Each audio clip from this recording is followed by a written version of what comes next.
ಹುಷಾರು ಅಮ್ಮಂದಿರೇ ವಿಶೇಷ ಚರ್ಚೆಯನ್ನ ಮುಂದುವರಿಸ್ತಾ ಸಾಕಷ್ಟು ಪ್ರಕರಣಗಳಲ್ಲಿ ತಂದೆ ತಾಯಿಯಂದಿರು ಕೂಡ ಮಕ್ಕಳನ್ನ ಗಮನಿಸದೆ ಯಾವುದೋ ಒಂದು ನೆಪವನ್ನ ಹೇಳಿ ತಪ್ಪಿಸಿಕೊಳ್ಳುವಂತಹ ಕಾರಣಗಳು ಕೂಡ ಇರುತ್ತೆ.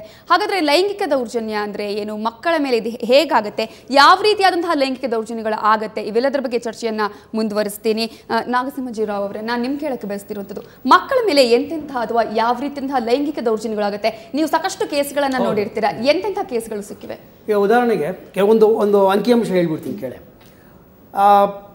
10ರಿಂದ 4 ಬಾಲಕರಿಗೆ 18 ವರ್ಷ ಆಗೋದ್ರಲ್ಲಿ ಅವ್ರಿಗೆ ಲೈಂಗಿಕ ಕಿರುಕುಳ ಆಗಿರುತ್ತೆ. 5ರಲ್ಲಿ 3 ಜನ ಹೆಣ್ಮಕ್ಳಿಗೆ 18 ವರ್ಷ ತುಂಬೋದ್ರಲ್ಲಿ ಲೈಂಗಿಕ ಕಿರುಕುಳ ಆಗಿರುತ್ತೆ. 15% ಈ ಪ್ರಕರಣಗಳು ಮಾತ್ರ ರಿಪೋರ್ಟ್ ಆಗೋದು, 5% ಮಾತ್ರ ನ್ಯಾಯಾಲಯಕ್ಕೆ ಹೋಗೋದು.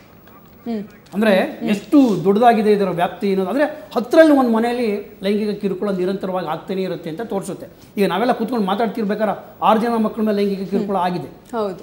ಸೊ ಲೈಂಗಿಕ ಕಿರುಕುಳ ಅಂತ ಹೇಳಿದ್ರೆ ಬರೀ ನಾವು ಗುಪ್ತಾಂಗಗಳನ್ನು ಮುಟ್ಟೋದು ಅಥವಾ ಆ ಮಗುವಿಗೆ ರೇಪ್ ಮಾಡೋದು ಇದು ಮಾತ್ರ ಲೈಂಗಿಕ ಕಿರುಕುಳ ಅಲ್ಲ. ಒಂದು ಮಗುವಿನ ಹಿಂದೆ ಹೋಗಿ ನಿಂತ್ಕೊಳ್ಳೋದು ಕೂಡ ಲೈಂಗಿಕ ಕಿರುಕುಳದ ವ್ಯಾಪ್ತಿಗೆ ಬರುತ್ತೆ. ಸೊ ಹಾಗಾಗಿ ನಮ್ಮಲ್ಲಿ ಮಕ್ಕಳ ಬಗ್ಗೆ ನಮ್ಮ ಆಟಿಟ್ಯೂಡ್ ಇದೆಯಲ್ಲ, ಏನಪ್ಪ ಅಂದರೆ ಚಿಕ್ಕ ಮಕ್ಕಳನ್ನ ನಾವು ಎತ್ಕೊಂಡು ಗಟ್ಟಿಯಾಗಿ ಮುದ್ದಾಡೋದು.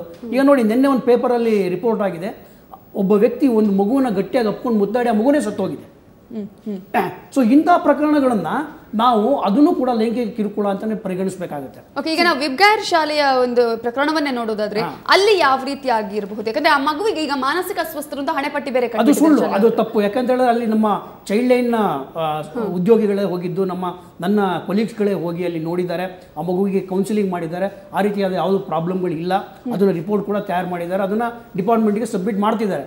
ಇದು ಸ್ಕೂಲ್ ಎಸ್ಕೇಪ್ ಆಗೋದಕ್ಕೆ ಮಾಡ್ತಿರೋದು. ಓಕೆ, ಮಗುವಿನಲ್ಲಿ ಈಗ ನೀವು ಹೇಳಿದ್ರೆ ಅಲ್ಲಿ ಹೋಗಿ ಮಾತನಾಡಿಸಿದ್ರೆ ಯಾವ ರೀತಿಯಾದಂತಹ ಒಂದು ಪ್ರಕರಣ ಇದು ಅಂತ ಹೇಳ್ತೀರಿ? ಈಗ ಅಲ್ಲಿ ಏನಾಗಿತ್ತು ಅಂತ ಹೇಳಿ 2-3 ಕಾರಣಗಳನ್ನ ನೋಡ್ಬೋದು. ಒಂದು, ಅಲ್ಲಿ ದೈಹಿಕ ಶಿಕ್ಷೆ ಆಗಿದೆ ಮಗುವಿಗೆ. ಏನಂದ್ರೆ ಆ ಸ್ಕೂಲಲ್ಲಿ ಹೇಳ್ತಿರೋದು ಹಾಗೆ ಕತ್ಲೆಲ್ ಕೋಣೆಯಲ್ಲಿ ಹೋಗಿ ಕೂತ್ಕೊಂಡ್ಬಿಟ್ಲು ಅಂತ. ಆದ್ರೆ ಇನ್ನೂ ಪೇರೆಂಟ್ಸ್ ಹೇಳ್ತಾರೆ ಕತ್ಲೆ ಕೋಣೆಯಲ್ಲಿ ಕೂಡ ಹಾಕಿದ್ರು ಅಂತ. ಅದು ಕಾರ್ಪೊರಲ್ ಪನಿಷ್ಮೆಂಟ್ ಆಗುತ್ತೆ. Article 17 of RTA act violation ಆಗಿದೆ, ಆಯ್ತಾ, ಮಗುವಿಗೆ ದೈಹಿಕ ಶಿಕ್ಷೆ ಆಗಿದೆ. ಸೊ ಅಲ್ಲಿ ಈ ಥರ ಆಗ್ತಾ ಇರೋದು ಗ್ಯಾರಂಟಿ ತುಂಬ ದಿನದಿಂದ ಅಂತ ಹೇಳೋಕ್ಕೆ ಅಲ್ಲಿಗೆ ಇಬ್ಬರು ಬಂದಿದ್ದಾರೆ. ಸೊ ಯಾವುದೋ ಒಂದು ಕೂಡಾಕಿರೋ ಒಂದು ಜಾತಿ ಇಲ್ಲಿ ಬಂದಿದ್ದಾರೆ ಅಂದರೆ ಅವ್ರಿಗೆ ಗೊತ್ತಿದೆ ಇಲ್ಲಿ ಕೂಡಾಕಿರ್ತಾರೆ ಅಂತ. ಆಮೇಲೆ ಅವರು ಲೈಂಗಿಕ ಅತ್ಯಾಚಾರನ ಮಾಡಿರೋದು. ಸೊ ಇಂಥ ಸಂದರ್ಭದಲ್ಲಿ ಆ ಶಾಲೆಯಲ್ಲಿ ಒಂದು ಮಗುವಿಗೆ ಎಕ್ಸ್ಟ್ರೀಮ್ ಸ್ಟೆಪ್ ಅಂದರೆ ಕತ್ಲೆ ಕೋಣೆಯಲ್ಲಿ ಕೂಡಾಕ್ತಾರೆ ಅಂತ ಹೇಳಿದ್ರೆ ಅಲ್ಲಿ ಮಕ್ಕಳು ಸುರಕ್ಷಿತವಾಗಿದ್ದಾರಾ? ಇದು ಒಂದು ದೊಡ್ಡ ಪ್ರಶ್ನೆ. ಹೊಡೆಯೋದು ಬಡಿಯೋದು ಎಲ್ಲ ಮಾಮೂಲಿ. ಒಂದು ಕೋಣೆಯಲ್ಲಿ ಮಗುನ ಕೂಡಾಕ್ಬಿಟ್ಟೆ ಅಂದರೆ ಆ ಮಗುವಿನ ಮೇಲೆ ಎಂಥ ಪರಿಣಾಮ ಬೀರುತ್ತೆ. ಅದು 2ನೇ ತಾರೀಕಾಗಿ ಒಂದು 10 ದಿನ ಆದಮೇಲೆ ಮಗು ಹೇಳ್ಕೊಂಡಿರೋದು ನಡೆಯೋಕ್ಕಾಗ್ದಿರಾ ಓಡಾಡಬೇಕಾದ್ರೆ. ಸೊ ಇಂಥ ಪರಿಸ್ಥಿತಿಯಲ್ಲಿ ನಾವೇನು ಗಮನಿಸಬೇಕಾಗತ್ತಪ್ಪ ಅಂತ ಹೇಳಿದ್ರೆ, ಈ ಶಾಲೆಯ ಸಿಬ್ಬಂದಿ ಮಕ್ಕಳ ಹಕ್ಕುಗಳ ರಕ್ಷಣಾ ಇದಕ್ಕೆ ಸಂಹಿತೆಗೆ ಸೈನ್ ಮಾಡಿದ್ದಾರೆ ಅಂತ. ಪ್ರತಿಯೊಂದು ಸ್ಕೂಲ್ಗಳಲ್ಲೂ ಚೈಲ್ಡ್ ಪ್ರೊಟೆಕ್ಷನ್ ಪಾಲಿಸಿ ಅನ್ನೋದು ಇರಲೇಬೇಕು. ಚೈಲ್ಡ್ ಪ್ರೊಟೆಕ್ಷನ್ ಪಾಲಿಸಿ ಇಲ್ಲದೆ ಆದ್ಮೇಲೆ ಅದು ಸ್ಕೂಲೇ ಅಲ್ಲ. ಆಮೇಲೆ ಸರ್ಕಾರದ ಸುತ್ತೋಲೆ ಪ್ರಕಾರ ಎಲ್ಲ ಶಾಲೆಗಳಲ್ಲೂ 1098 ಮಕ್ಕಳ ಸಹಾಯವಾಣಿಯ ದೊಡ್ಡ ಬೋರ್ಡ್ಗಳನ್ನು ಪ್ರದರ್ಶನ ಮಾಡಿರಬೇಕು. ಈ ಸ್ಕೂಲಲ್ಲಿ ಯಾವುದೂ ಮಾಡಿಲ್ಲ. ಪೋಷಕರು ಮಕ್ಕಳಿಗೆ 2 ನಂಬರ್ನ ಬಹಳ ಮುಖ್ಯವಾಗಿ ಹೇಳ್ಕೊಡ್ಲೇಬೇಕು. ಅವರ ಮನೆ ಅಡ್ರೆಸ್ನ ಹೆಂಗೆ ಹೇಳ್ಕೊಡ್ತಾರೋ ಹಾಗೆಯೇ 1098 ಇನ್ನೊಂದು ಅವರ ಅಪ್ಪನ ಅಥವಾ ಅಮ್ಮನ ಮೊಬೈಲ್ ನಂಬರ್ ಹೇಳ್ಕೊಡ್ಲೇಬೇಕು. ಯಾಕಂತ ಹೇಳಿದ್ರೆ ಅದು ಭಾಳ ಸುಲಭ. ಫೋನ್ ಮಾಡಿ ಮಕ್ಕಳಿಗೆ ಈ ಥರ ಆಗ್ತಿದೆ ಅಂತ ಮಕ್ಕಳು ತಿಳಿಸ್ಕೊಳ್ಬೋದು. ಇಲ್ಲದ್ರೆ ಏನಾಗುತ್ತೆ, ಈ ಲೈಂಗಿಕ ಕಿರುಕುಳ ಅನ್ನೋದು ಬೇರೆ ಬೇರೆ ಬೇರೆ ಬೇರೆ ವಿಧಗಳನ್ನು ಹಿಡ್ಕೊಂಡಿದೆ. ಈಗ ಒಂದು ಕೆನ್ನೆ ಹಿಂಡೋದು ಕೂಡ ಲೈಂಗಿಕ ಕಿರುಕುಳ, ಮುತ್ಕೊಡೋದು ಕೂಡ ಎಕ್ಸ್ಟ್ರೀಮ್ ಅಂತ ಹೇಳಿದ್ರೆ ಆ ಮಗುವನ್ನ ರೇಪ್ ಮಾಡೋದು, ಸಂಭೋಗ ಮಾಡೋದು ಅಂತ ನಮ್ಮ ಪಾಕ್ಸೋ ಆ್ಯಕ್ಟಲ್ಲಿ ಹೇಳುತ್ತೆ. ಪ್ರಮುಖವಾಗಿ ಮಕ್ಕಳಿಗೆ ಹೇಳ್ತೀನಿ ಕೇಳಿ, ಒಂದು ಮಗುವಿನ ಮುಂದೆ ಅಶ್ಲೀಲ ಪದ ಮಾತಾಡೋದು ಲೈಂಗಿಕ ಕಿರುಕುಳ, ಮಗುವಿಗೆ ಅಶ್ಲೀಲ ಚಿತ್ರ ತೋರಿಸೋದು.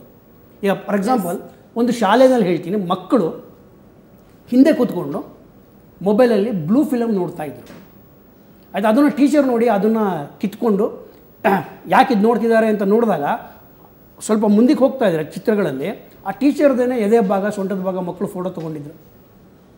ಸೊ ಆ ಶಾಲೆಯಲ್ಲಿ ಆ ಮಗುವಿಗೆ ಚೆನ್ನಾಗಿ ಹೊಡೆದ್ರು ಟೀಚರು. ಆಮೇಲೆ ನಮಗೆ ಕಂಪ್ಲೇಂಟ್ ಬಂತು, ಹೋಗಿ ನಾವು ಕೌನ್ಸಿಲಿಂಗ್ ಮಾಡಿ ಹೊಡಿಬಾರ್ದಾಗಿತ್ತು ಅಂತ ಮಾತಾಡಿ ಅದು ಕೋಪದಲ್ಲಿ ಅವರು ಫೇಸ್ಬುಕ್ಕಿಗೆ ಅದಕ್ಕೆಲ್ಲ ಅಪ್ಲೋಡ್ ಮಾಡಿದ್ರೆ ಏನು ಮಾಡೋದು?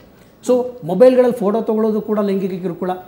ಮಗುನ ನಗ್ನ ಮಾಡೋದು, ನಗ್ನವಾಗಿ ಓಡಾಡಿಸೋದು. ನಮ್ಮಲ್ಲಿ ಏನಾಗುತ್ತೆ ಅಂದರೆ ಅದು ಜೋಕ್ ಮಾಡಿಬಿಡ್ತೀವಿ. ಪ್ರೈವೇಟ್ ಪಾರ್ಟ್ಗಳ ಬಗ್ಗೆ ನಾವು ಜೋಕ್ ಮಾಡೋದನ್ನ ನಿಲ್ಲಿಸ್ಬೇಕು. ಮನೆಗಳಲ್ಲಿ ಚಡ್ಡಿ ಚಿಕ್ಕ ಅಂತ ಕರಿತೀವಿ, ಚಡ್ಡಿ ಹಾಕೊಳ್ಳೋ ಅಂತೇಳಿ. ಆಮೇಲೆ ಸ್ನಾನ ಮಾಡಿಬಿಟ್ಟು ಮಕ್ಕಳು ಬೆತ್ತಲೆ ಓಡಾಡೋದನ್ನು ನಾವು ಓಕೆ ಎಲ್ಲರೂ ಒಪ್ಕೊಂಡಿರ್ತೀವಿ. ಅದು ಹೇಳಬೇಕು. ಈ ಥರದ್ದು ಬೇರೆಯವರು ನೋಡಿದ್ರೆ ಅದು ಕಷ್ಟ ಆಗುತ್ತೆ. ಈಗ ಅದರಲ್ಲಿ ಚೈಲ್ಡ್ ಲೈನ್ದು ಹಾರ್ಟ್ ಬರ್ತ್ ಇದು ಚಿತ್ರದಲ್ಲಿ ತೋರಿಸ್ತಿದ್ರು, ತಾಯಿಯ ಮುಂದೆ ಮಕ್ಕಳು ನಗ್ನ ಆಗ್ಬೋದು ಅಂತ. ಸೊ ಅದು ಏನಾಗುತ್ತೆ ಅಂದರೆ ಬೇರೆಯವ್ರು ನಾನು ಸ್ನಾನ ಮಾಡಿಸ್ತೀನಿ, ಎಸ್ ಹೌದು. ಮನೆಯಲ್ಲಿ ಈಗ ಜಾಯಿಂಟ್ ಫ್ಯಾಮಿಲಿ ಇರುತ್ತೆ. ಹೌದು, ಜಾಯಿಂಟ್ ಫ್ಯಾಮಿಲಿ ಇರುತ್ತೆ. 90% ಲೈಂಗಿಕ ಕಿರುಕುಳಗಳು ತಿಳಿದವರಿಂದನೇ ಆಗೋದು. ಚಿಕ್ಕಪ್ಪನ ಮಗ, ದೊಡ್ಡಪ್ಪನ ಮಗ, ಮಾವ, ಅದು ಮನೆಗೆ ಬರುವಂಥ ಟೀಚರ್ಗಳು, ಇವ್ರುಗಳಿಂದನೇ ಆಗೋದು. ಯಾಕಂದರೆ ಅದನ್ನೆಲ್ಲ ನಾವು ರಿಕಾಲ್ ಮಾಡ್ಕೊಂಡ್ರೆ ಬಾಲ್ಯದಲ್ಲಿ ಹೌದು ನನಗೆ ಈ ಥರ ಮಾಡಿದಿರೋದು ಸೆಕ್ಷುವಲ್ ಅಬ್ಯೂಸ್ ಅಂತಾರೆ. ಈಗ ನಾನು ಯಾರನ್ನ ನನ್ನ ಮಗು ಎದುರುಗಡೆ ಮಕ್ಕಳನ್ನ ಎತ್ಕೊಂಡ್ರೆ ಗಟ್ಟಿಯಾಗಿ ತಗೊಂಡ್ರೆ ಹಂಗೆ ಮಾಡಬೇಡಿ ಸೆಕ್ಷುವಲ್ ಅಬ್ಯೂಸ್ ಅಂತ, ಎಲ್ಲದೂ ಸೆಕ್ಷುವಲ್ ಅಬ್ಯೂಸ್ ನಿಮಗೆ ಅದು ನಮ್ಮನ್ನೇ ಬೈತಾರೆ ಈಗ. ಬಟ್ ಅದನ್ನು ಪಾಯಿಂಟ್ ಔಟ್ ಮಾಡಿ ಹೇಳೋದು ನಾವು ಕಲ್ತ್ಕೊಳ್ಬೇಕು. ನೀವು ಮಕ್ಕಳಿಗೆ ಏನೇನೋ ಹೇಳ್ಕೊಡ್ಬೇಡಿ ಅಂತಾರೆ ಎಷ್ಟೋ. ಹೌದು, ಈಗ ಫಾರ್ ಎಕ್ಸಾಂಪಲ್ ಮಕ್ಕಳ ಮುಂದೆ ಪೋಲಿ ಮಾತಾಡೋದಿದೆಯಲ್ಲ, ಕೆಟ್ಟ ಕೆಟ್ಟ ಪದಗಳನ್ನ ಉಪಯೋಗಿಸ್ ಮಾಡೋದಿದೆಯಲ್ಲ, ಅದು ಕೂಡ ಸೆಕ್ಷುವಲ್ ಅಬ್ಯೂಸ್ಗೆ ಬರುತ್ತೆ. ಸೊ ಅದನ್ನು ನಾವು ಪೇರೆಂಟ್ಸ್ ಅರ್ಥ ಮಾಡ್ಕೊಳ್ಬೇಕು. ನಮ್ಮ ಆ್ಯಟಿಟ್ಯೂಡು ಮಕ್ಕಳ ಮುಂದೆ ನಾವು ಕರೆಕ್ಟಾಗಿ ಇಟ್ಕೊಳ್ಬೇಕು. ಇಲ್ಲದ್ರೆ ಇದೆಲ್ಲ ಅವ್ರಿಗೆ ಟೇಕ್ ಇಟ್ ಫಾರ್ ಗ್ರಾಂಟೆಡ್ ಆಗಿಬಿಡುತ್ತೆ. ಮಕ್ಕಳು ಕೂಡ ಒಂದು ಹಂತದಲ್ಲಿ ಈ ಲೈಂಗಿಕ ಕಿರುಕುಳಗಳನ್ನ ಎಂಜಾಯ್ ಮಾಡ್ತಾ ಇರ್ತಾರೆ. ಯಾಕಂದರೆ ಅವ್ರಿಗೂ ಪ್ರಚೋದನೆ ಅನ್ನೋದಾಗುತ್ತೆ. ಯಾರಾದರೂ ಒಬ್ಬರು ಅವ್ರಿಗೆ ಪ್ರೈವೇಟ್ ಪಾರ್ಟ್ಸ್ನ ಮುಟ್ತಾ ಇದ್ದರೆ ಏನೋ ಚೆನ್ನಾಗಿದೆಯಲ್ಲ ಅಂತ ಅನ್ನಿಸ್ತಾನೆ ಇರುತ್ತೆ. ಸೊ ಅವ್ರಿಗೆ ಗೊತ್ತಾಗೋದು ಇವ್ರನ್ನ ಮಿಸ್ಯೂಸ್ ಮಾಡ್ತಿದ್ದಾರೆ ಅಂತ ಯಾವಾಗ ಅವೇರ್ನೆಸ್ ಬರುತ್ತೆ ಅವಾಗ ಭಯ ಆಗ್ತಾ ಹೋಗುತ್ತೆ, ಖಿನ್ನತೆ ಶುರುವಾಗುತ್ತೆ. ಕೆಲವು ಸಂದರ್ಭದಲ್ಲಿ ಈಗ ಸಮಾಜದಲ್ಲಿ ನಾವು ಮನೆಯಲ್ಲಿ ಅಂತ ಹೇಳೋದು ಬೇಡ, ಈಗ ಸಮಾಜದಲ್ಲಿ ಏನೋ ಒಂದು ಕೆಟ್ಟ ವರ್ಡ್ಗಳನ್ನು ಬಳಸಿರ್ತಾರೆ. ಮಗು ಬಂದು ಕೇಳತ್ತೆ, ಅಮ್ಮ ಅದು ಏನಮ್ಮ ಹಂಗೆ ಮಾತಾಡಿದ್ರು ಅಂತ. ಅದೇನೋ ಅಲ್ಲ, ನೀನು ಹಂಗೆ ಹೇಳಬೇಡ, ಹಂಗೆ ಏನೇನೋ ಒಂದು ಕಾರಣಗಳನ್ನು ಕೊಟ್ಟು ಹೌದು, ನಮ್ಮಲ್ಲಿ ನಮ್ಮ ಮಕ್ಕಳ ಜೊತೆ ಮುಕ್ತವಾಗಿ ಮಾತಾಡೋದನ್ನು ನಾವು ಶುರು ಮಾಡಬೇಕು. ಮಕ್ಕಳ ಜೊತೆ ಮುಕ್ತವಾಗಿ ನಾವು ಮಾತಾಡಿದ್ರೆ, ಉದಾಹರಣೆಗೆ ನಾವೆಲ್ಲ ದೊಡ್ಡವರೇ ಇದ್ವಿ, ದೊಡ್ಡವರೇ ಟಿ ವಿ ನೋಡ್ತಿದ್ದಾರೆ ಅಂತ ಹೇಳ್ಕೊಂಡು ಹೇಳ್ತೀನಿ. ಈಗ ಸೆಕ್ಷುವಲ್ ಅಬ್ಯೂಸ್ ಬಗ್ಗೆ ನಾವು ಒಂದು ಪಾಂಪ್ಲೆಟ್ ಬರೆದಿದ್ದೀವಿ. ನಿಮ್ಮ ಪೃಷ್ಠವನ್ನು ಯಾರಾದರೂ ಮುಟ್ಟಿದ್ದಾರೆ, ಅದಕ್ಕೆ ನೀವು ಕಿರ್ಚ್ಕೊಳ್ಳಿ ಅಂತ ಇರೋದು. ಮಕ್ಕಳಿಗೆ ಪೃಷ್ಠವ ಅನ್ನೋ ಪದ ಗೊತ್ತಿರಲ್ಲ, ಅದ್ರ ಬದಲಾಗಿ ಅವರಿಗೆ ತಕಾರಗಳ ಪದ ಗೊತ್ತಿರುತ್ತೆ. ರೋಡಲ್ಲಿ ಜನ ಬೈತೆ ಮುಚ್ಕೊಂಡೋಗೋ ಹಂಗೆಲ್ಲ ಆ ಪದ ಗೊತ್ತಿರುತ್ತೆ, ಅದನ್ನು ಯೂಸ್ ಮಾಡಿ ಹೇಳಬೇಕಾಗತ್ತೆ ಪರಿಸ್ಥಿತಿ ಬರುತ್ತೆ. ಸೊ ಹಿಂಗಂದರೆ ಸೊ ನಮಗೆ ಒಂದು ಪಾಂಪ್ಲೆಟನ್ನು ಈ ಸೆಕ್ಷುವಲ್ ಅಬ್ಯೂಸ್ ಬಗ್ಗೆ ಬರೀಬೇಕಾದ್ರೂ ತುಂಬ ಚಾಲೆಂಜು. ಈಗ ಮಕ್ಕಳಿಗೆ ಸಂಭೋಗ, ಮಾನಭಂಗ, ಪೆನಿಟ್ರೇಷನ್ ಅನ್ನೋದನ್ನ ಕನ್ನಡದಲ್ಲಿ ಯಾವ ಥರ ಬರೀತೀರಾ ನೀವು? ಅದನ್ನೆಲ್ಲ ಬರೆದ್ರೆ ಅದು ಅಶ್ಲೀಲವಾಗಿ ಬ್ರೋಚರ್ ಮಾಡಿಸಿದ್ದಾರೆ ಅಂತ ನಮಗೆ ಅಂತಾರೆ ಹೊರತು, ಅದಕ್ಕೆ ನಾವು ಸಾಹಿತ್ಯಾತ್ಮಕ ಪದ ಈಕ್ವಲ್ ಟ್ರಾನ್ಸ್ಲೇಷನ್ ಅದನ್ನು ಮಾಡಿದ್ರೆ ಮಕ್ಕಳಿಗೆ ಅರ್ಥ ಆಗಲ್ಲ. ಹಾಗಾದ್ರೆ ಮಕ್ಕಳ ಜೊತೆ ಕಮ್ಯುನಿಕೇಟ್ ಮಾಡೋದು ಹೇಗೆ? That is A skill. ಆವಾಗ ಸೈಕ್ಯಾಟ್ರಿಸ್ಟ್ಗಳನ್ನ ಮಾತಾಡಿಸ್ಬೇಕು, ಮಕ್ಕಳ ಹಕ್ಕುಗಳ ಬಗ್ಗೆ ಗೊತ್ತಿರೋರು ಮಾತಾಡಿಸ್ಬೇಕು. ಸೊ ನಮಗೇನು ಹೇಳೋಕ್ಕೆ ಗೊತ್ತಾಗ್ತಿಲ್ಲ. ಈಗ ನನ್ನ ಮಗ ಬಂದು ಮಗು ಹೇಗಾಗುತ್ತೆ ಅಂತ ಹೇಳೋದು, ಅವ್ನು ಪ್ರತಿದಿನ ಇದು ಕೇಳ್ತಾ ಇದ್ದಾನೆ, ನೀವು ಒಂದು ಸ್ವಲ್ಪ ಎಕ್ಸ್ಪ್ಲೈನ್ ಮಾಡಿ ಅಂತ ಯಾರಿಗಾದ್ರೂ ಗೊತ್ತಿದ್ದವ್ರಿಗೆ ಪೇರೆಂಟ್ಸು ಗೈಡ್ ಮಾಡೋದು ಭಾಳ ಮುಖ್ಯ. ಎಸ್, ನಾನು ಡಾಕ್ಟರ್ ಪ್ರೀತಿ ನೀವು ಹೇಳಕ್ಕೆ ಬಯಸ್ತೀನಿ. ಅವ್ರು ಹೇಳಿದರು ಮಕ್ಕಳ ಜೊತೆ ಕಮ್ಯುನಿಕೇಟ್ ಮಾಡೋದು ತುಂಬ ಇಂಪಾರ್ಟೆಂಟ್. ಅದು ಹೇಗೆ ಅಂತ ಹೇಳಿ, ಮಕ್ಕಳ ಜೊತೆ ನಾವು ಹೇಗೆ ಬೆರಿಬೇಕು ಅಥವಾ ಈಗ ರೆಕಾಗ್ನೈಸ್ ಮಾಡೋದು ಹೇಗೆ ಲೈಂಗಿಕ ದೌರ್ಜನ್ಯಗಳನ್ನು? ಇದು ಮೊದಲನೇದಾಗಿ ಒಂದು ಲಕ್ಷಣಗಳಿರಲ್ಲ, ಹಲವಾರು ಲಕ್ಷಣಗಳಿರುತ್ತೆ. ಈಗ ಏನಾದರೂ ಒಂದು ಮಗುಗೆ ಸೆಕ್ಷುವಲ್ ಅಬ್ಯೂಸ್ ಆಗಿದೆ ಅಂದರೆ ತನ್ನ ನಡವಳಿಕೆಯಲ್ಲಿ ಬದಲಾವಣೆಗಳೇನಾದರೂ ಆಗಿದೆಯಾ ಅಂತ ಫಸ್ಟ್ ನಾವು ಕಂಡುಹಿಡಿಯಬೇಕಾಗುತ್ತೆ. ಕೆಲವು ರಿಗ್ರೆಸಿವ್ ಬಿಹೇವಿಯರ್ ಅಂತ ಹೇಳ್ತೀವಿ. ಅಂದರೆ ಸಾಮಾನ್ಯವಾಗಿ ಬೆರಳು ಚೀಪೋ ಅಭ್ಯಾಸ ಇರ್ತಿರಲ್ಲ ಆ ಮಗುಗೆ, ಸಡನ್ನಾಗಿ ಬೆರಳು ಚೀಪಕ್ಕೆ ಥಂಬ್ ಸಕ್ಕಿಂಗ್ ಆಗುತ್ತೆ. ಅಥವಾ ಬೆಡ್ ವೆಟ್ಟಿಂಗ್, ಸಾಮಾನ್ಯವಾಗಿ ಮೂತ್ರ ವಿಸರ್ಜನೆ ರಾತ್ರಿ ಮಾಡ್ಕೊಳ್ಳಲ್ಲ. ಈಗ ಬೆಳವಣಿಗೆ ಆಗಿರೋ ಮಗು ಮತ್ತೆ ರಿಗ್ರೆಸ್ ಆಗುತ್ತೆ. ಕೆಲವು ಸಂದರ್ಭದಲ್ಲಿ ಮಕ್ಕಳು ನಾನು ಶಾಲೆಗೆ ಹೋಗಲ್ಲ ಅಂತ ಹೇಳ್ತಾರೆ, ಅದು ಕೂಡ ಒಂದು ಸ್ಕೂಲ್ ರೆಫ್ಯೂಸಲ್ ಅಂತ ಹೇಳ್ತೀವಿ. ಇನ್ನೂ ಹಲವಾರು ರೀತಿಯಲ್ಲಿ ಮಕ್ಕಳು ತನ್ನ ದೊಡ್ಡವ್ರ ಥರ ಖಿನ್ನತೆ ಲಕ್ಷಣಗಳನ್ನ ಹೇಳ್ಕೊಳ್ಳೋಕ್ಕೆ ಅಷ್ಟು ಮಟ್ಟಿಗೆ ಬೆಳವಣಿಗೆ ಆಗಿರಲ್ಲ. ನನಗೇನೋ ಬೇಜಾರಾಗ್ತಿದೆ ಅಮ್ಮ, ನಂಗೆ ನೋವು ಆಗ್ತಾ ಇದೆ, ಮನಸ್ಸು ಬೇಸರ ಅಂತ ಹೇಳಲಿಕ್ಕೆ ಆಗ್ತಾ ಇರಲ್ಲ. ಸೊ ಸಾಧಾರಣವಾಗಿ ಮಕ್ಕಳು ತಮ್ಮ ಶರೀರದ ಮೂಲಕ ತೋರಿಸ್ಕೋತಾರೆ. ಹೊಟ್ಟೆ ನೋವ್ತಾ ಇದೆ ನನಗೆ, ಪದೇ ಪದೇ ನಾನು ಒಂದಕ್ಕೆ ಹೋಗುವಾಗ ಉರಿತಾ ಇದೆ, ಏನೋ ನನಗೆ ತಲೆ ನೋವ್ತಾ ಇದೆ, ಸೊ ಜ್ವರ ಬಂದಂಗೆ ಆಗ್ತಿದೆ. ಈಗ ಈ ಲಕ್ಷಣಗಳು ಕೂಡ ಈಗ ಪೀಡಿಯಾಟ್ರಿಷಿಯನ್ ಹತ್ರ ಚೆಕ್ ಮಾಡಿಸಿ ಯಾವುದೇ ರೀತಿಯ ತೊಂದರೆ ಕಾಣಿಸ್ತಿಲ್ಲ, ಆದರೂ ಆ ಮಗು ಪದೇ ಪದೇ ಈ ಥರ ದೇಹದ ಲಕ್ಷಣಗಳು ಹೇಳ್ತಾ ಇದೆ ಅಂದಾಗ ನಾವು ಏನಾದರೂ ಬೇರೆ ರೀತಿಯ ತೊಂದರೆಗಳಿದೆಯಾ ಅಂತ ನಾವು ನೋಡ್ಕೋಬೇಕಾಗತ್ತೆ. ಇನ್ನೂ ಕೆಲವೊಮ್ಮೆ ಒಂದೊಂದು ಸತಿ ಮಕ್ಕಳು ಕೋಪ ಆಗ್ತಾರೆ, ಸಣ್ಣ ಸಣ್ಣ ವಿಷಯಕ್ಕೆ ಕೋಪ ಆಗೋದು, ಅಳು ಬರೋದು. ಸಾಧಾರಣವಾಗಿ ಒಳ್ಳೆ ನಡವಳಿಕೆ ಇದ್ದ ಮಗು ಸಡನ್ನಾಗಿ ಅವರ ನಡವಳಿಕೆಯಲ್ಲಿ ಬದಲಾವಣೆ ಆಗುತ್ತೆ. ಈಗ ಸಿಂಪಲ್ಲಾಗಿ ಬಾತ್ರೂಮ್ಗೆ ಹೋಗುವಾಗ ಬಟ್ಟೆ ತೆಗಿಲಿಕ್ಕೆ ಅವ್ರಿಗೆ ನಿರಾಸೆ ಆಗುತ್ತೆ. ಸೊ ಈ ಥರ ಹಲವಾರು ಬದಲಾವಣೆಗಳಾದಾಗ ನಾವು ಏನಾದರೂ ಲೈಂಗಿಕ ಕಿರುಕುಳ ಆಗಿದೆಯಾ ಅಂತ ನಾವು ಗಮನದಲ್ಲಿ ಇಟ್ಕೋಬೇಕಾಗುತ್ತೆ. ಪೋಷಕರು ಆಗ ಮಕ್ಕಳ ಹತ್ರ ಕೇಳಬೇಕಾಗುತ್ತೆ ಏನಾಗಿದೆ ಅಂತ. ಹೇಳುವ ಸ್ಥಿತಿಯಲ್ಲಿ ಇರ್ತಾರೆ ಮಕ್ಕಳು ಅಥವಾ ಮುಕ್ತವಾಗಿ ಹೇಳ್ಕೊಳ್ಳುವ ಏಜ್ ಆಗಿರುತ್ತಾ? ಈಗ ಏನಾಗುತ್ತೆ ಅಂದರೆ ಸಾಧಾರಣವಾಗಿ 3 ವರ್ಷದಿಂದ 5 ವರ್ಷದವರೆಗೂ ಈಗ ನಾವು ಸೆನ್ಸಿಟೈಸ್ ಮಾಡಬೇಕು. ಈಗ ಸಾಧಾರಣವಾಗಿ ಇಲ್ಲ ಲೈಂಗಿಕ ವಿಷಯದ ಹೇಳಲೇಬೇಡಿ ಅಂತ ಹೇಳ್ತಾರೆ ಸುಮಾರು ಜನ. ಬೇರೆ ರೀತಿ ಅಂದರೆ ಈಗ ಹೇಗೆ ಮಕ್ಕಳು ಅರ್ಥ ಮಾಡ್ಕೊಳ್ತಾರೆ ಆ ರೀತಿ ಹೇಳಬೇಕಾಗುತ್ತೆ. ಈಗ ಉದಾಹರಣೆಗೆ ಒಂದು ಒಳ್ಳೆ ವಿಡಿಯೋ ಕಾರ್ಟೂನ್ ತೋರಿಸಿದ್ರಿ, ಅದರಲ್ಲಿ ತುಂಬ ಮುಗ್ಧವಾಗಿ ಚೆನ್ನಾಗಿ ಹೇಳಿದ್ದಾರೆ ಸಿಂಪಲ್ ಟಚ್ ಅಂದರೆ ಏನು, ಅಂದರೆ ಬ್ಯಾಡ್ ಟಚ್ ಅಥವಾ ಗುಡ್ ಟಚ್ ಅಂತ. ಸೊ ಆ ರೀತಿ ಅವ್ರಿಗೆ ಕಲಿಸ್ಕೊಡ್ಬೇಕಾಗತ್ತೆ. ಯಾವ ಶರೀರ ಭಾಗ ಮುಟ್ಟಿದಾಗ ನೀವು ಬಂದು ಹೇಳಬೇಕು, ಈ ಥರ ನನಗೆ ಏನೋ ಒಂದು ರೀತಿಯ ನಾಚಿಕೆ ಆಗ್ತಿದೆ, ಯಾಕೋ ನಂಗೆ ಸಮಾಧಾನ ಇಲ್ಲ ಅಂತ ಯಾರೇ ಮುಟ್ಟಿದ್ರೂ ಕೂಡ ತನ್ನ ಅಮ್ಮಂದಿದ್ರು ಅಥವಾ ಯಾರವ್ರಿಗೆ ಬಹಳ ಟ್ರಸ್ಟ್ ವರ್ದಿ ಪರ್ಸನ್ ಅಂತವ್ರಿಗೆ ಅವರು ಹೇಳ್ಕೊಡ್ಬೇಕಾಗತ್ತೆ. ಇನ್ನು ಕೆಲವೊಮ್ಮೆ ಈ ಥರ ಸೆನ್ಸಿಟೈಸ್ ಮಾಡ್ಕೊಂಡು ಹೋಗಬೇಕಾಗತ್ತೆ. 3 ವರ್ಷದಿಂದ 5 ವರ್ಷ, ಇನ್ನೂ ಸ್ವಲ್ಪ ದೊಡ್ಡವರಾದಾಗ ಹೇಗೆ ಬಿಹೇವ್ ಮಾಡಬೇಕು. ಈಗ ಸೆಕ್ಷುವಲ್ ಅಬ್ಯೂಸ್ ಅನ್ನೋದು ಯಾವಾಗಲೂ ಗೊತ್ತಿರೋರ ಜೊತೆನೇ ಆಗಬೇಕು ಅಂತ ಇಲ್ಲ, ಇನ್ನೂ ಕೆಲವೊಮ್ಮೆ ಸ್ವಲ್ಪ ಸೀನಿಯರ್ ಮಕ್ಕಳುಗಳಿಂದನೂ ಆಗ್ಬೋದು. ಸೊ ಯಾವುದೇ ಸಂದರ್ಭದಲ್ಲಿ ಸಿಕ್ಕಾಕೊಂಡಾಗ ಈಗ ಸಿಂಪಲಾಗಿ ಇಲ್ಲ ನನಗೆ ಬೇಡ ಅಥವಾ ನೋ ಅಂತ ಹೇಳೋದು, ಈ ರೀತಿಗೆ ತಕ್ಷಣ ಬಂದು ಹೇಳ್ಕೊಳ್ಳಿಕ್ಕೆ ನಾವು ಆದಷ್ಟು ಅದಕ್ಕೆ ಎನ್ಕರೇಜ್ ಮಾಡಿದ್ರೆ ಸುಮಾರು ಮಕ್ಕಳು ಹೇಳ್ತಾರೆ. Okay okay. ಇನ್ನು ಡಾಕ್ಟರ್, ಈಗಾಗಲೇ ನಾವು ಮಾತನಾಡ್ದಂಗೆ ಇವ್ರು ಹೇಳಿದರು ಕೆಲವೊಂದು ಕೇಸ್ಗಳು ಆ ರೀತಿಯಾಗಿ ಇರುತ್ತೆ ಅಂತ. ಮನೆಯವರೇ ಆಗಬೇಕು ಅಂತಿಲ್ಲ ಅಥವಾ ರಿಲೇಟಿವ್ಸ್ ಆಗಬೇಕು ಅಂತಿಲ್ಲ, ಶಿಕ್ಷಕರೇ ಆಗಬೇಕು ಅಂತಿಲ್ಲ, ಯಾರೋ ಅಪರಿಚಿತರು ಬಂದು ಬಾ ನಿಮಗೆ ಚಾಕ್ಲೇಟ್ ಕೊಡಿಸ್ತೀನಿ ಅಥವಾ ಏನೋ ಒಂದು ಆಮಿಷ ನೋಡಿ ಹೊರಗೆ ಕರ್ಕೊಂಡು ಹೋಗ್ತಾರೆ. ಅಂತಹ ಒಂದು ಕೇಸ್ಗಳು ಸಾಕಷ್ಟಿದೆ ನಮ್ಮಲ್ಲಿ. ಈಗ ನಿಮ್ಮ ಹತ್ರ ಬಂದಂತಹ ಮಕ್ಕಳ ಮನಸ್ಥಿತಿ ಯಾವತ್ತೆ? ಅವ್ರು ಮುಕ್ತವಾಗಿ ನಿಮ್ಮ ಹತ್ರ ಎಲ್ಲ ಹಂಚಿಕೊಳ್ತಿದ್ರಾ ಅಥವಾ ಪಾಲಕರು ಏನಾದರೂ ಅದನ್ನು ತಿಳಿಯುವಂತಹ ಪ್ರಯತ್ನ ಮಾಡಿದ್ರಾ, ಹೇಗೆ? First and foremost thing, parents have to develop a good rapport with the children. ಅಂದರೆ ಪೇರೆಂಟ್ಸ್ ಮಾತಾಡಿ, ಸರ್ ಹೇಳ್ದಂಗೆ ಮಾತಾಡಿ ಅವ್ರ ಜೊತೆ ಒಂದು ರ್ಯಾಪೋ ಡೆವಲಪ್ ಆಗಲಿಲ್ಲ ಅಂದರೆ ಯಾವುದೇ ಕಾರಣಕ್ಕೂ ಇದು ಆಚೆ ಬರೋಲ್ಲ. ಇನ್ನೊಂದು ಏನಾಗುತ್ತೆ ಅಂದರೆ ಗುಡ್ ಸೀಕ್ರೆಟ್ ಬ್ಯಾಡ್ ಸೀಕ್ರೆಟ್ ಅಂತ ಬರ್ತದೆ. ಇದು ಕೆಲವು ಟೈಮ್ ಏನಾಗುತ್ತೆ, ಇದು ನನ್ನ ಸೀಕ್ರೆಟು, ನೀನು ಚಾಕ್ಲೇಟ್ ತಗೋ ಅಂತ ಹಿ ಮೇ ಬಿ ಅಬ್ಯೂಸಿಂಗ್. ನೀವು ಈ ರ್ಯಾಪೋ ಡೆವಲಪ್ ಆಗಲಿಲ್ಲ ಅಂದರೆ ಆ ಮಗು ನಿಮಗೆ ಯಾವತ್ತೂ ಆ ಸೀಕ್ರೆಟ್ನ ಹೇಳೋದೇ ಇಲ್ಲ. But you can see the changes in the psychological part of the child. ಸ್ಕೂಲ್ನಲ್ಲಿ ಚೆನ್ನಾಗಿ ಪರ್ಫಾರ್ಮ್ ಮಾಡ್ತಾ ಇರೋ ಚೈಲ್ಡ್ ಸಡನ್ನಾಗಿ ಡಿಟೋರಿಯೇಟ್ ಹಾಕ್ಕೊಂಡು ಖಿನ್ನವಾಗಿ ಬರುವಂಥದ್ದು ಒಂದು. ಇನ್ನು ಮೇಡಮ್ ಹೇಳ್ದಾಗೆ ಯೂರಿನ್ ಇದು ಬೆಡ್ ವೆಟ್ಟಿಂಗು, ತಮ್ ಸಕ್ಕಿಂಗು, ಒಂಥರ ಸಣ್ಣ ಮಕ್ಕಳ ಥರ ಬಿಹೇವ್ ಮಾಡೋದು, ಆ್ಯಕ್ಟಿಂಗ್ ಪರ್ವರ್ಟೆಡ್ ವೇಸ್, ಸೆಕ್ಸ್ ಬಗ್ಗೆ ಮಾತಾಡೋದು, ಇಲ್ಲ ತಲೆನೋವು ಅಂತ ಒಂದೇ ಕಡೆ ಕೂತಿರೋದು, ಸಾಮಾನ್ಯವಾಗಿ ಪ್ರೆಸೆಂಟೇಷನ್ ಇದು ಸೈಕಲಾಜಿಕಲ್ ಪ್ರಾಬ್ಲಮ್ ಅಂದರೆ ಅಬ್ಡಮನ್ ಪೇನ್, ಹೊಟ್ಟೆ ನೋವು. ಆ ಹೊಟ್ಟೆ ನೋವಿಗೆ ನಮಗೆ ಏನೇ ಡಯಾಗ್ನೋಸ್ ಮಾಡಿದ್ರು ಕಾರಣನೇ ಸಿಗಲ್ಲ. ಮಕ್ಕಳು ಹೊಟ್ಟೆ ನೋವು ಅಂತ ಹೇಳಿದ್ಮೇಲೆ ಅಲ್ಲಿ ನಾವು ಅಮ್ಮ ನಂಗೆ ಒಂಚೂರು ಅಂತ ಹೇಳಿದ್ಮೇಲೆ ಗೊತ್ತಾಗಿರುವಂಥದ್ದು ಏನಾಗಿದೆ ಅದೇ. ಆಗ ಏನು ಮಾಡ್ತೀವಿ ಅಂದರೆ ಈ ಹೊಟ್ಟೆ ನೋವಿಗೆ ಎಲ್ಲ ರೂಲ್ ಔಟ್ ಆದ ನಂತರ ಅದನ್ನು ನಾವು ಸೈಕಾಟ್ರಿಸ್ಟ್ಗೆ ರೆಫರ್ ಮಾಡ್ತೀವಿ. ಯಾಕಂದರೆ they are in a better position to counsel the parents, get the parents to know what it is. ಆ ನಂತರ ಅದು ಈಸಿ ಆಗ್ತದೆ ಡೀಲ್ ಮಾಡೋದು. ಇನ್ನೊಂದು ಏನಾಗ್ತದೆ, time constraint. Everybody has a time constraint. ಬೆಳಗ್ಗೆ 8ರಿಂದ 8 ಕೆಲಸ ಮಾಡ್ತೀವಿ. ಸೊ 8 ಗಂಟೆಗೆ ಹೋಗುವಾಗ ಮಗು ಮಲಗಿರೋ ಸಾಧ್ಯತೆ ಹೆಚ್ಚಿರುತ್ತೆ. ತಿರುಗಿ ಬೆಳಗ್ಗೆ 6 ಗಂಟೆಗೆ ಎದ್ದು ಅದು ಮಗು ಸ್ಟ್ರೆಸ್ ಆಗಿ ಮತ್ತು ನಾವು ಕಳಿಸೋದ್ರಲ್ಲೇ ಇರ್ತೀವಿ ಹೊರತು ಮಾತಾಡೋಕ್ಕೆ ಇದು ಸಿಕ್ಕಲ್ಲ. ಸೊ ಅಟ್ಲೀಸ್ಟ್ ಇನ್ ದ ವೀಕೆಂಡಲ್ಲಿ ಯೂಶಲಿ ನಮ್ಮ ಟೆಕ್ಕೀಸ್ ಎಲ್ಲ ಫ್ರೈಡೇಸಿಂದ ರಜೆ ಇರುತ್ತೆ.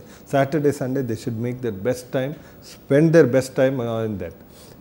Coming to the other part of the thing, school, when they are recruiting a teacher or people who are undergoing who are dealing with children, including doctor, nurses, ellanu seri, they have to have a background check. Whether he has got any criminal records, whether he has got child abuse records, whether he has been a good person in the past. ಈ police enquiry ಏನೋ ಒಂದು ರೀತಿಯ ಒಂದು system should develop. ಇಲ್ಲಾಂದರೆ ಏನಾಗುತ್ತೆ, ಈಗ because of the man power dearth ಏನಾಗ್ತದೆ, ಯಾರನ್ನ ಒಬ್ಬನ್ನ ಡ್ರೈವರ್ ನಮ್ಗೆ ಅರ್ಜೆಂಟ್ ಬೇಕಪ್ಪ, ನಾಳೆಯಿಂದ ಸ್ಕೂಲ್ಗೆ ಬಸ್ಸಿಗೆ ಡ್ರೈವರ್ ಇಲ್ಲ ಅಂದರೆ problem. So they hire somebody, ಅಲ್ಲಿ ಪ್ರಾಬ್ಲಮ್ ಸ್ಟಾರ್ಟ್ ಆಗುತ್ತೆ. ಇಲ್ಲ ಇವನು conductor. These are the people who are with the children for more than longer periods. ಯಾಕಂದರೆ ಇವತ್ತು ನೋಡಿದರೆ ಸ್ಕೂಲ್ ಒಂದು ಕನಕಪುರ ರೋಡಲ್ಲಿ ಇರುತ್ತೆ, ಇನ್ನೊಂದು ಊರಾಚೆ ಇರುತ್ತೆ. ಸೊ ಅದು almost 45 to 1 hour they will be spending on this road. Sometimes ಏನಾಗುತ್ತೆ, ಲಾಸ್ಟ್ ಸ್ಟಾಪ್ ಮಕ್ಕಳು, ದೇ ಆರ್ ದ ಒನ್ಸ್ ಹು ಗೆಟ್ ಅಬ್ಯೂಸ್. ಬಿಕಾಸ್ ಅಲ್ಲಿ ಯಾರೂ ಇರಲ್ಲ ಬಸ್ಸಲ್ಲಿ, ಒಂದೇ ಮಗುನ 2 ಮಗು ಇರುತ್ತೆ, ಆವಾಗ ಅಬ್ಯೂಸ್ ಆಗೋ ಸಾಧ್ಯತೆ ಇರುತ್ತೆ. ಇದೆಲ್ಲನೂ ಯೋಚನೆ ಮಾಡಬೇಕು. ಮತ್ತು they have to be tone. ಯಾವಾಗ ಅವರು ನೋ ಅಂತ ರೆಫ್ಯೂಸ್ ಮಾಡೋದನ್ನು ಕಲಿತಾರೆ, ಅಲ್ಲಿವರೆಗೂ ಏನೂ ಆಗಲ್ಲ. ಮತ್ತೆ ಒಂದು ರೀತಿಯ ಪೋಯಮ್ಸ್ ಅಥವಾ ರೈಟಿಂಗ್ಸ್ ಅಲ್ಲಿ ಯೂಶಲಿ ನಮ್ಮ ಸೈಕಾಟ್ರಿಗೆ ಸ್ಟ್ರೇಟ್ ಫಾರ್ವರ್ಡ್ ಕೇಸಸ್ ಇರಲ್ಲ. ಒಂಥರ ಒಂದು ರೀತಿಯ ಡಿಸೋಸಿಯೇಟಿವ್ ಅಟ್ಯಾಕ್ ಅಂತ ಹೇಳ್ತಾರೆ, ಬೇರೆ ರೀತಿಯಲ್ಲಿ ಅದು ಪ್ರೆಸೆಂಟ್ ಆಗುತ್ತೆ.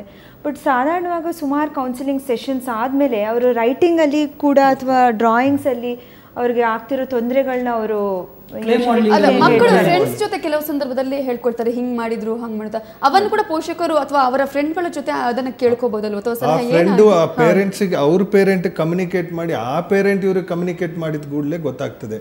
ಇಲ್ಲ ಅಂದ್ರೆ ಏನಾಗುತ್ತೆ, ಕೆಲವು time there is break in the communication. ಅದು ಕಮ್ಯುನಿಕೇಟ್ ಆಗದಿರ ಇರ್ಬೋದು. ಹಾಗೆ ಹೆಂಗೆ ಸೊ ಇಂಪಾರ್ಟೆಂಟ್ ವಿಚಾರ ಇನ್ನೊಂದೇನಪ್ಪ ಅಂದ್ರೆ, ಪೇರೆಂಟ್ಸು ಕಡೆ ಪಕ್ಷ ಮಕ್ಕಳ 5 ಜನ ಫ್ರೆಂಡ್ಸ್ ಜೊತೆ ಇವರು ಫ್ರೆಂಡ್ ಆಗಬೇಕು. ಈಗ that is in the best interest of the children. ನಮ್ಮ ಮಕ್ಕಳ ರಕ್ಷಣೆಗೆ ಆ ಫ್ರೆಂಡ್ಸ್ ಜೊತೆ ಈಗ ನಿನ್ನ ಫ್ರೆಂಡ್ಸ್ಗಳನ್ನ ಮನೆ ಕರ್ಕೊಂಬರ್ಬೇಡ ಕಣ, ತುಂಬ ಗಲಾಟೆ ಮಾಡ್ತಾರೆ, ನೀನು ಅವ್ರನ್ನೆಲ್ಲ ಕರ್ಕೊಂಬರ್ಬೇಡ ಕಣೆ, but they are the savers. ಅವರೇ ಮಗುನ ಉಳಿಸೋದು. ಸೊ ಅದೊಂದು ಸರ್ಕಲ್ ಬಿಲ್ಡ್ ಮಾಡಬೇಕು, ಪೇರೆಂಟ್ಸ್ ಜವಾಬ್ದಾರಿ ಇದೆ. ಯಾವುದೇ ಒಂದು ಆಕ್ಟಿವಿಟಿಗೆ ಒಂದು ಮಗುನ ಹಾಕಿದಾಗ ಅಂದ್ರೆ ಅಲ್ಲಿ ಬಂದಿರುವಂಥ ಪೇರೆಂಟ್ಸ್ನ ಫ್ರೆಂಡ್ ಮಾಡ್ಕೋಬೇಕು first and foremost. That is what is trying to tell. ಅವಾಗ ಏನಾಗುತ್ತೆ ಅಂದರೆ ನಿಮ್ಮ ಮಗು ಹೇಳಲಿಲ್ಲ ಅಂದರೆ ಪಕ್ಕದ ಮಗು ಹೇಳಿದ್ರೆ you know something is going wrong, you can communicate to the parent. This is one way of ವಿಷನ್ ಬ್ಲೋಯರ್ಸ್ನ ಕ್ರಿಯೇಟ್ ಮಾಡಬೇಕು ನಾವು. ಓಕೆ, ಈಗ ಕೆಲವೊಂದು ಸಂದರ್ಭದಲ್ಲಿ ನಮ್ಮ ಗಮನಕ್ಕೆ ಬಂದಿರುವಂಥದ್ದು ಅವರ ಕ್ಲಾಸ್ಮೇಟ್ ಆಗಿರ್ತಾರೆ, ಅಥವಾ ಈಗ ಫಸ್ಟ್ ಸ್ಟ್ಯಾಂಡರ್ಡ್ ಸೆಕೆಂಡ್ ಸ್ಟ್ಯಾಂಡರ್ಡ್ ಹುಡುಗ ಇರ್ತಾನೆ, ಹುಡುಗಿಗೆ ಚಿವುಟ್ತಾ ಇರ್ತಾನೆ, ಅಥವಾ ಏನೋ ಒಂದು ಕೀಟಲೆ ಮಾಡಿರ್ತಾನೆ. ಅದನ್ನು ನಾವು ಏನು ಅಂತ ಅನ್ಕೋಬೇಕು, ಅಥವಾ ಅದನ್ನ ಈಗ ಅಮ್ಮ ನಂಗೆ ಅವ್ನು ಹಂಗೆ ಮಾಡ್ದ ಅಥವಾ ನನ್ನ ಅವ್ನು ಮುಟ್ತಾನೆ ಅಂತ ಹೇಳುವಾಗ ಅದನ್ನು ಯಾವ ರೀತಿಯಾಗಿ ತೆಗೆದುಕೊಳ್ಬೇಕು? ಅದರಲ್ಲಿ ಆ ಥರ ಮಾಡ್ತಿದ್ದಾರೆ ಅಂತ ಅವ್ರನ್ನ ಕೂರ್ಸ್ಕೊಂಡು ಮಾತಾಡೋದು ಭಾಳ ಮುಖ್ಯ. ಯಾಕಿದ್ದು ಮಾತಾಡ್ತಿದ್ಯಾ, ಅವ್ರಿಗೆ ತೊಂದರೆ ಆಗ್ತಿದೆ, ಇದೆಲ್ಲ ಫಸ್ಟ್ 1-to-1 ಮಾತಾಡೋದು ಬಹಳ ಮುಖ್ಯ. ಆಗ ಕೆಲವರು ನೆಗ್ಲೆಕ್ಟ್ ಮಾಡುವಂತ ಚಾನ್ಸ್ ಇದೆ.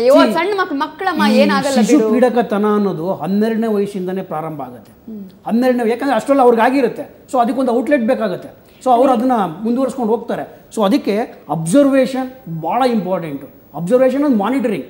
ಅದು ಏನು ಮಾಡ್ತೀಯಾರ ಮಕ್ಕಳು, ಯಾಕಂದ್ರೆ ಅವ್ರು ಯಾವ ಒಂದು ಜೀವಿ ಅದು. ಮಕ್ಕಳು ಬೆಳ್ಕೊಂಡು ಹೋಗ್ತಾರೆ, ದುಡ್ಡು ಕೊಟ್ಬಿಟ್ಟು ಸ್ಕೂಲಿಗೆ ಕಳಿಸ್ತಾ ಇದ್ದೀವಿ, ಅದಲ್ಲ. ಆ ಮಗು ಮೇಲೆ ತುಂಬ ಕಂಪ್ಲೇಂಟ್ ಬರುತ್ತಿದೆ, ಹೊಡಿತಾ ಇದ್ದಾನೆ, ಹುಡುಗಿರ್ ಬ್ಯಾಗ್ ಕಿತ್ತಾಕ್ತಿದ್ದಾನೆ, ಹುಡುಗಿರ್ ಜಡೆ ಎಳಿತಾ ಇದ್ದಾನೆ, ಈ ಥರದ ವಿಚಾರಗಳು ಬಂದ ಮಾತಾಡಬೇಕು. ಸಮಥಿಂಗ್ ಲೈಕ್ ADHD ಅಂತ, attention deficit hyperactivity disorder ಅಂತ. ಸೊ ತುಂಬ ತೀಟೆ ಇರೋ ಮಕ್ಕಳನ್ನು ರೆಕಗ್ನೈಸ್ ಮಾಡಬೇಕು. ಅವ್ರಿಗೇನೋ ಗಮನ ಕೊರತೆ ಅಥವಾ ಅತಿ ಚಟುವಟಿಕೆ ಕಾಯಿಲೆಗಳಲ್ಲಿ ಏನಾದರೂ ಬಳಲ್ತಾ ಇದ್ದಾರೆ ಅಂತ. ಯೂಶಲಿ ಸಾಮಾನ್ಯವಾಗಿ ಗಂಡು ಮಕ್ಕಳು ಸಾಧಾರಣವಾಗಿ 4-5 ವರ್ಷ ನಂತರ ಸಾಮಾನ್ಯವಾಗಿ ಕಾಣಿಸುವಂಥ ತೊಂದರೆ ಇದು. ಸೊ ಅದು ಟೀಚರ್ಸ್ನ ಸೆನ್ಸಿಟೈಸ್ ಮಾಡಬೇಕು ಈ ಥರ ರೆಕಗ್ನೈಸ್ ಮಾಡೋಕ್ಕೆ, ಯಾಕೆ ಕೀಟ್ಲೆ ಮಾಡ್ತಿದ್ದಾನೆ ಅಂತ. ಈಗ ಹೊಡೆದ್ರೆ ಒಂದು ದಿವಸ ಸುಮ್ಮನೆ ಇರ್ತಾರೆ, ಬಟ್ ಬೇಸಿಕಲಿ ಆ ಸೈಕ್ಯಾಟ್ರಿಕ್ ಡಿಸಾರ್ಡರ್. ಇನ್ನೊಂದು ಹೇಳ್ತೀನಿ, ಮನೆಯಲ್ಲಿ ವಾತಾವರಣ ಸರಿ ಇಲ್ದಿದ್ದಾಗ ಆ ಮಗು ಬೇರೆಯವ್ರ ಮೇಲೆ ಅದೇ ಪ್ರಯೋಗ ಮಾಡಬಹುದು. ಅಂದ್ರೆ ತಂದೆ ತಾಯಿ ಹೊಡೆದಾಗ ಅದನ್ನ ಲೆಟ್ ಔಟ್ ಮಾಡೋಕ್ಕೆ ಬೇರೆ ಮಕ್ಕಳಿಗೆ ಹೊಡಿಬಹುದು. So it is very important to counsel the parents and call the parents and talk to them ಸ್ಕೂಲಲ್ಲಿ. ಮತ್ತು ಆ ಮಗುನ ಕೇಳಿ ಬೇಕಾದ್ರೆ most often we can elicit this history, is been treated badly. So ಹಾಗಾಗಿ ಅಂಥ ಮಕ್ಕಳಿಗೆ you need counselling. There should be a counsellor in the school who takes care of all these things. ಯಾವುದೇ ಶಾಲೆಯಲ್ಲಿ ಈಗ ಕೌನ್ಸಿಲರ್ಗಳಿಲ್ಲ, ಅದು ದೊಡ್ಡ ಪ್ರಾಬ್ಲಮ್ಮು. ಆಮೇಲೆ ಈ ಥರ ಏನಂದ್ರೆ ಫಾರ್ ಎಕ್ಸಾಂಪಲ್ ಈ ವಿಚಾರನೆ ಹೇಳ್ತೀವಿ, ಬಿಬ್ಗೇರ್ ಸ್ಕೂಲ್ದು ಪೇರೆಂಟ್ಸ್ ಅವ್ರನ್ನ ಅಕಸ್ಮಾತ್ ಕೌನ್ಸಿಲಿಂಗ್ ಸೆಂಟ್ರಿಗೆ ಕರ್ಕೊಂಬಂದ್ರೆ ನನಗೇನೋ ಆಗಿದೆ ಅನ್ಕೊಂತಾರೆ ಮಕ್ಕಳು. ಸೊ ಅದಕ್ಕೆ ನಾವು ಚೈಲ್ಡ್ ರೈಟ್ ಟ್ರಸ್ಟಿಂದ ಏನು ಮಾಡ್ತಾ ಇದ್ದೀವಿ ಅಂತ ಹೇಳಿದ್ರೆ, ನಾವೇ ಮನೆಗೆ ಕೌನ್ಸಿಲರ್ಗಳನ್ನ ಕಳಿಸ್ತೀವಿ. ನಮಗೆ ಯಾರನ್ನ ಫೋನ್ ಮಾಡಿದ್ರೆ ನಾವು ಅವ್ರನ್ನ ಮನೆಗೆ ಕಳಿಸ್ತೀವಿ. ಅವರು ಕೌನ್ಸಿಲರ್ ಅಂತ ಹೇಳ್ಕೊಳ್ಳಲ್ಲ, ಮಕ್ಕಳ ಜೊತೆ ಇಂಟ್ರ್ಯಾಕ್ಟ್ ಮಾಡ್ತಾ ಅವ್ರಿಗೆ ಔಟ್ಲೆಟ್ ಕ್ರಿಯೇಟ್ ಮಾಡಿ ಏನೇನು ಆಗಿರ್ಬೋದು ಪಾಸಿಬಿಲಿಟೀಸ್ನ ಅದನ್ನೆಲ್ಲ ಪೇರೆಂಟ್ಸ್ನ ಕೂರಿಸ್ಕೊಂಡು ಮಾತಾಡಿಬಿಟ್ಟು ಆ ಮಕ್ಕಳಿಗೊಂದು ಸಮಾಧಾನ ಕ್ರಿಯೇಟ್ ಮಾಡಿಬಿಟ್ಟು ಬರುವಂಥ ಒಂದು ಪ್ರಕ್ರಿಯೆ ನಡೆಸ್ತಾ ಇದೆ. ಆದರೆ ಇಲ್ಲಿ ಭಾಳ ಇಂಪಾರ್ಟೆಂಟು ಅಂತ ಹೇಳಿದ್ರೆ, ಸರ್ಕಾರ ಪ್ರತಿ ಶಾಲೆನಲ್ಲೂ ಒಬ್ಬ ಕೌನ್ಸಿಲರ್ಗಳನ್ನ ನೇಮಿಸಲೇಬೇಕು. ಇಲ್ಲ ಅಥವಾ ಅವ್ರು ಹೇಳ್ತಾರೆ ಟೀಚರ್ಗಳಿಗೆ ಟ್ರೈನಿಂಗ್ ಕೊಟ್ಬಿಟ್ಟಿದ್ದೀವಿ ಅಂತ, ಆ ಟೀಚರ್ಗಳಿಗೆ ಒಬ್ಬರು ಕೌನ್ಸಿಲರ್ ಬರಬೇಕು. ಯಾಕೆ ಟೀಚರ್ಗಳಿಗೆ ಏನಾಗಿದೆ, ಮೆಂಟಲ್ ಸ್ಟ್ರೆಸ್ಸು ಅಷ್ಟು ಮಾಡಬೇಕು, ಇದು ಮಾಡಬೇಕು, ಮಕ್ಕಳು ಹೊಡೆಯೋಂಗಿಲ್ಲ, ಮಕ್ಕಳು ಗಲಾಟೆ ಮಾಡ್ತಾರೆ, ಈ ಥರ ಎಲ್ಲ ಮನಸ್ಸಿಗೆ ಬಂದಿರೋದ್ರಿಂದ ಅವ್ರು ಯಾರ ಹತ್ರನೂ ಮಾತಾಡೋಕೆ ಹೋಗಲ್ಲ. ನಮಗೆ ಮಕ್ಕಳ ಮಾತನ್ನು ಕೇಳುವ ಕಿವಿಗಳು ಬೇಕು. ಓಕೆ, ಇದರ ಬಗ್ಗೆ ಇನ್ನಷ್ಟು ಚರ್ಚೆಯನ್ನು ಮಾಡ್ತೀನಿ. ನೀವು ಹೇಳಿದಂಥ ಪಾಯಿಂಟ್ಗೆ ನಾನು ಬರ್ತೀನಿ. ಈಗಾಗಲೇ ನಾವು ಹೇಳಿದರು, ಈಗಾಗಲೇ ಯಾವ ರೀತಿಯಾದಂತಹ ಒಂದು ಲೈಂಗಿಕ ದೌರ್ಜನ್ಯ ಕುರಿತು ಪಾಠವನ್ನು ಮಾಡಬೇಕಾಗುತ್ತೆ, ಶಿಕ್ಷಕರಿಗೆ ಯಾವ ರೀತಿಯಂತಹ ಪಾಠವನ್ನು ಮಾಡಬೇಕಾಗುತ್ತೆ. ಕೆಲವೊಂದು ಸಂದರ್ಭದಲ್ಲಿ ಶಿಕ್ಷಕರೇ ಇಂತಹ ಲೈಂಗಿಕ ದೌರ್ಜನ್ಯವನ್ನು ಮಾಡ್ತಾರೆ, ಆಗ ಏನು ಮಾಡಬೇಕು, ಸರ್ಕಾರ ಇಂತಹ ಸಂದರ್ಭದಲ್ಲಿ ಯಾವ ರೀತಿಯಂತಹ ಕ್ರಮವನ್ನು ಕೈಗೊಳ್ಳಬೇಕಾಗುತ್ತೆ, ಇದರ ಬಗ್ಗೆ ಕೂಡ ಚರ್ಚೆಯನ್ನು ಮಾಡ್ತೀನಿ. ಆದರೆ ಅದಕ್ಕಿಂತ ಮೊದಲು ಒಂದು ಸಣ್ಣ ವಿರಾಮ.